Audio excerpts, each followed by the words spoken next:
Hello everyone, my name is Deepti Shrivastava and welcome to my channel Learn with Deepti. Here we are discussing class 9 maths NCERT. So far we have completed chapter 1 on number system and chapter 2 of polynomials, and in our last video we started with chapter number 3 coordinate geometry.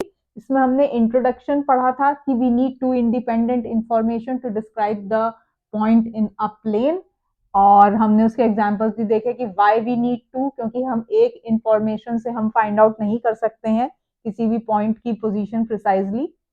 तो आज हम उसी के base पे हमारे पास exercise number 3.1 है, जिसमें कि हमारे पास दो क्वेश्चंस हैं। तो फर्स्ट क्वेश्चन सेज कि how will you describe the position of a table lamp on your study table to another person. आपकी एक स्टडी टेबल है और उस पर आपका एक टेबल लैम्प है, इसको आप एक लैंप समझ लीजिए और ये आपकी टेबल है।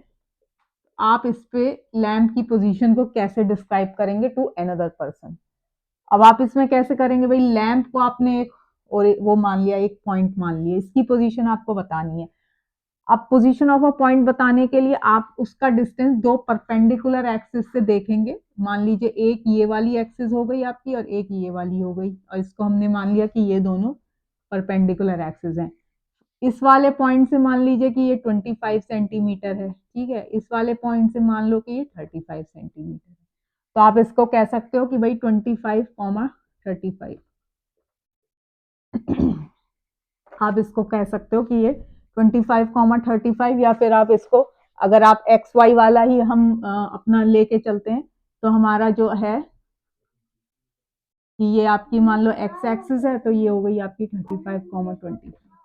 अगर आप ये कन्वेंशन लेके हम चलते हैं कि x, y वाला, हमें x, y ही लेना है, तो हम इसको बोल देंगे 35, 25 सेंटीमीटर, ठीक है। तो इस तरीके से आप इसकी पोजीशन डिस्क्राइब कर सकते हैं। और जो सेकंड क्वेश्चन है, सेकंड क्वेश्चन कह रहा है a city has two main roads.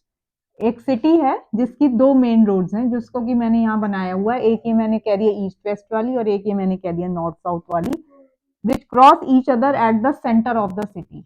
ठीक है, ये दोनों जो हैं, ये मान लीजिए ये सेंटर ऑफ द सिटी है, सी या ओ कुछ भी कह दीजिए इसको, ये इस पे इसको क्रॉस कर रहे हैं। These two roads are along the north south direction and the east west direction, जिस डायरेक्शन में मैंने इसको ड्रॉ किया हुआ है। तो all other streets of the city run parallel to these road. अब ऑल जितनी भी और स्ट्रीट्स हैं इस सिटी में, वो इन्हीं ये जो दो मेन रोड्स हैं ईस्ट वेस्ट और नॉर्थ साउथ वाली, उनके पैरेलल रन कर रही हैं, ये बताया गया है। एंड आर 200 मीटर अपार्ट, और ये सभी जो हैं ये 200 मीटर अपार्ट की हैं, ये सब हमें गिवन है। And there are about 5 streets in each direction, उन्होंने कह दिया है कि हर डायरेक्शन में 5 स्ट्रीट्स हैं। तो इधर भी मैंने स्ट्रीट 1 2 3 4 5 किया है और इधर भी 1 2 3 4 5 ड्रॉ करी है। अब वो बोल रहा है using 1 centimetre is equal to 200 metre. अब आप अपनी नोटबुक में बना सकते हैं कि 1 सेंटीमीटर, आपको 1 सेंटीमीटर को 200 मीटर के इक्वली मान के चलना है। जब आप अपने स्केल से बनाएंगे तो आप उसको 1 सेंटीमीटर के डिस्टेंस पे बना देंगे, ठीक है। So there are many cross streets. So a particular cross street is made by two streets. Cross street कैसे बनेगी कि एक आपकी नॉर्थ साउथ डायरेक्शन वाली रन हो रही होगी और एक जो है वो आपकी ईस्ट वेस्ट। तो वहीं पर आपका कहीं पर क्रॉस बनेगा जहां की ईस्ट वेस्ट और नॉर्थ साउथ डायरेक्शन पे वो क्रॉस कर रही होगी। Each cross street is referred to in the following manner. If the second street running in the north south direction, if the second street, मान लीजिए ये एग्जाम्पल में बता रहे हैं, if the second street running in the north south direction and fifth in the east west direction or fifth in the east west, तो ये fifth in the east west direction, second street north south or fifth in the east west direction should meet at some crossing, then we will call this cross street as 2,5। तो वो कह रहे हैं कि हम इसको बोल देंगे 2,5। ये कन्वेंशन इन्होंने यूज करने को बोला है कि इसमें उन्होंने फर्स्ट जो कोऑर्डिनेट ले लिया वो ले लिया नॉर्थ साउथ डायरेक्शन का, और जो सेकंड वाला यहाँ लिया है वो लिया है ईस्ट वेस्ट डायरेक्शन का।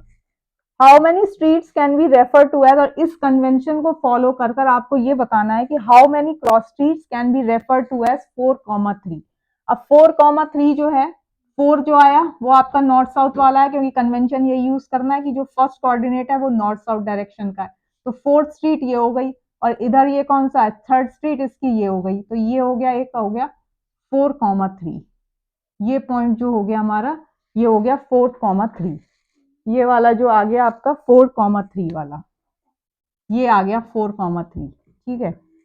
और how many cross streets can be refer to as 3,4। अब 3,4 मतलब in third street in the north south direction and fourth in the east west. तो फोर्थ ये वाला है 3,4। तो ये जो पॉइंट हैं ये एक यूनिक पॉइंट्स होंगे। अब जो 4,3 है वो यही पॉइंट होगा और कोई नहीं हो सकता। जो 3,4 होगा वो यही पॉइंट होगा और कोई नहीं हो। तो they are the unique points, ठीक है। How many cross streets, that is only one unique cross street which is found by in this direction. क्योंकि अगर आप कोई और पॉइंट भी लेते हैं, अगर हम ये वाला पॉइंट लें, तो ये कौन सा पॉइंट, ये वाला पॉइंट लें अगर हम, तो ये हो गया 2,4। तो दिस विल बी योर 2,4। अगर आप ये वाला लें पॉइंट, तो ये हो गया आपका 5,5।